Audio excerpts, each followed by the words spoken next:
পৰৱৰ্তী খবৰ গোলাঘাট কাণ্ডৰ বিৰুদ্ধে ডিব্ৰুগড়ত কৃষক মুক্তিৰ উত্তাল প্ৰতিবাদ মুখ্যমন্ত্ৰী আৰু আবকাৰী মন্ত্ৰী পৰিমল শুক্লবৈদ্যৰ প্ৰতিকৃতি সদেহ লৈ ব্ৰহ্মপুত্ৰত উটুৱাই দি উত্তাল প্ৰতিবাদ সাব্যস্ত কৰে কৃষক মুক্তিয়ে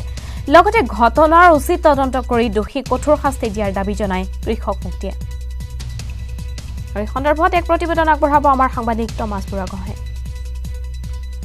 গোলাঘাট আৰু যোৰহাট জিলাত বিষাক্ত সুৰাপাতকৈ ইতিমধ্যে 150তকৈ অধিক লোকে নিজৰ প্ৰাণ হেৰুৱাইছে আৰু তাৰ পাছতে এতিয়া প্ৰতিবাদ দেখা পোৱা গৈছে সকলোফালে আবকাৰী বিভাগৰ বিৰুদ্ধে প্ৰতিবাদ সাব্যস্ত কৰিছে আৰু দেখা পোৱা গৈছে এইদৰে এতিয়া মুখ্যমন্ত্ৰী আৰু আবকাৰী মন্ত্ৰী পৰিমল শুক্লবৈদ্য তেওঁলোকৰ এতিয়া এইদৰে এতিয়া প্ৰতিকি উটুৱাবলৈ আপোনালোকে যোজা চলাইছে কি ক'ব বাৰে প্ৰতি এনেকুৱা ধৰণৰ ঘটনা এইটো প্ৰথম ঘটনা বুলি ক'ব নোৱাৰি কাৰণ ইয়াৰ আগতেও চাহ বাগিচা অঞ্চলত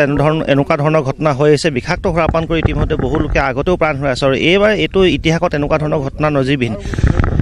কি ক'ব এই ক্ষেত্ৰত চাওক অসম চৰকাৰখনৰ একো অস্তিত্ব নাই অসমত আমি বাৰে বাৰে কৈছিলোঁ যে যি তেখেতসকলে মাদক দ্ৰব্যত সৰ্বাধিক কৰ পায় বুলি তেখেতসকলে মাদক দ্ৰব্যৰ অবাধ প্ৰচলন কৰিছিলে চহৰ অঞ্চলত 1 কিলোমিটাৰৰ মূৰে মূৰে মদৰ লাইচেঞ্চ দিয়া হৈছে গ্ৰামাঞ্চলত 3 কিলোমিটাৰৰ মূৰে মূৰে তেখেতসকলে লাইচেঞ্চ দি অসমৰ জনতাক মৃত্যুমুখলৈ ঠেলি দিছে আৰু শেহতীয়াকৈ যি চুলাই সেৱন কৰি অসমৰ চাহ জনগোষ্ঠীয় প্ৰায় 150 জন লোকে ইতিমধ্যে মৃত্যুবৰণ কৰিলে আমি তাৰ প্ৰতিবাদত আজি এই চৰকাৰে যি চৰকাৰৰ ভুল নীতিৰ কাৰণে বা আবকাৰী মন্ত্ৰীৰ ভুল নীতিৰ কাৰণে এই মানুহবিলাকে মৃত্যুবৰণ কৰিবলগীয়া হ'ল চৰকাৰখনৰ ইয়াত অস্তিত্ব নাই সৰ্বানন্দ সোণোৱালৰ কোনো ধৰণৰ অস্তিত্ব নাই তেখেতে এজন ৰাজহাৰবিহীন মুখ্যমন্ত্ৰী হৈ আছে প্ৰতিটো বিভাগতে এই ধৰণৰ কাম হৈছে কিন্তু এই যে 150 জন মানুহে অকাল মৃত্যু খাবতিলে এইটো অতিকৈ দুৰ্ভাগ্যজনক পৰিমল শুক্লবৈদ্য ইয়াৰ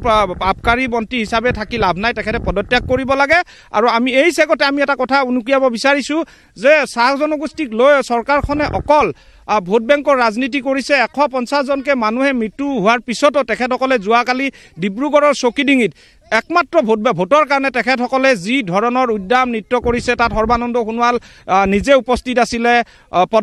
পল্লৱলোচন দাস উপস্থিত আছিলে অতি লজ্জাজনক কথা যে এই 150 জনে প্ৰায় 150 জনকৈ মানুহে মৃত্যুমুখত পৰাৰ পিছতো চৰকাৰখনৰ অন্তৰত কোনো দুখ নাই সুখ নাই তেখেতসকলে ভোটৰ কাৰণে তেখেতসকল মত্ত হৈ পৰিছে আৰু এই ধৰণে তেখেতসকলে ঢাকঢোল বজাই আছে গতিকে চৰকাৰখনে পদত্যাগ কৰিব লাগে হয় দেখা পোৱা গৈছে এইদৰে এতিয়া প্ৰতিক্ৰিয়া সৃষ্টি হৈছে প্ৰতিবাদ সৃষ্টি হৈছে আৰু এইটো প্ৰথম ঘটনা নহয় বাগিচা অঞ্চলত বিশেষকৈ দেখা পোৱা যায় এনেধৰণৰ ঘটনা আগে পিছৰ সংঘটিত হৈ আছে বিষাক্ত সুৰা সেৱন কৰি এইদৰে প্ৰাণ হেৰুৱাবলগীয়া প্ৰথম ঘটনা নহয় কি কয় এই ক্ষেত্ৰত চৰকাৰখন সম্পূৰ্ণৰূপে বিফল হৈছে হয় এই ক্ষেত্ৰত ক'ব লাগিব যে চৰকাৰখন বিফল হৈছে এইটোৱে একমাত্ৰ ঘটনা নহয় ইয়াৰ আগতো বহুত ঘটনা ঘটি গৈছে এনেধৰণে বিষাক্ত মাদক দ্ৰব্য সেৱন কৰি বহু মানুহ আগতো মৃত্যুমুখত পৰিছে কিন্তু এইবাৰ একদম চূড়ান্ত এটা পৰ্যায় পাইছেগৈ যিহেতু চৰকাৰে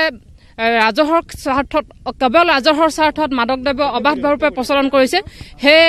এইবাৰ একেবাৰে চৰকাৰখনৰ অস্তিত্ব নাইকিয়া কৰি অবাধ হাৰত ব্যৱসায়ীয়ে চোৰাং মদৰ প্ৰচলন কৰিছে এই চুলাই মদৰ প্ৰচলন কৰিছে গাঁও এলেকাত আৰু বিশেষকৈ বাগান এলেকাত ইয়াৰ প্ৰচলন অত্যাধিক বৃদ্ধি পাইছে কিন্তু বাগানৰ জনজাতি কল্যাণ এজন মন্ত্ৰী চাহ জনজাতি কল্যাণ এজন মন্ত্ৰী থকাৰ পাছতো বাগান এলেকাত যি ধৰণে এই মানে চুলাই অবাধ প্ৰচলন ঘটিছে তাৰ কাৰণে আজি এনেকুৱা এটা দুৰ্ভাগ্যজনক ঘটনা ঘটিব পালে আৰু ইয়াৰ প্ৰতিবাদত আজি আমি প্ৰতীকী সদা কাৰ্যসূচী পালন কৰিছোঁ আৰু আমি দাবী কৰোঁ যে আবকাৰী মন্ত্ৰীয়ে নিজৰ ব্যৰ্থতা স্বীকাৰ কৰি তেওঁ পদত্যাগ কৰিব লাগে হয় এইদৰে এতিয়া তেওঁলোকে এতিয়া ব্যতিক্ৰমী কাৰ্যসূচীত দেখা পোৱা গৈছে মুখ্যমন্ত্ৰীগৰাকী আৰু পৰিমল শুক্লবৈদ্য তেওঁলোকৰ এতিয়া প্ৰতিকি ইয়াত ব্ৰহ্মপুত্ৰ উঠোৱাৰ ব্যৱস্থা কৰিছে মই সেই দৃশ্য দেখুৱাবলৈ চেষ্টা কৰিছোঁ ইতিমধ্যে তেওঁলোকে ইয়াৰ কাৰ্যসূচী ইয়াত গ্ৰহণ কৰা দেখা পোৱা গৈছে ডিব্ৰুগড় ব্ৰহ্মপুত্ৰ পাৰ মই তাৰ দৃশ্য দেখুৱাবলৈ চেষ্টা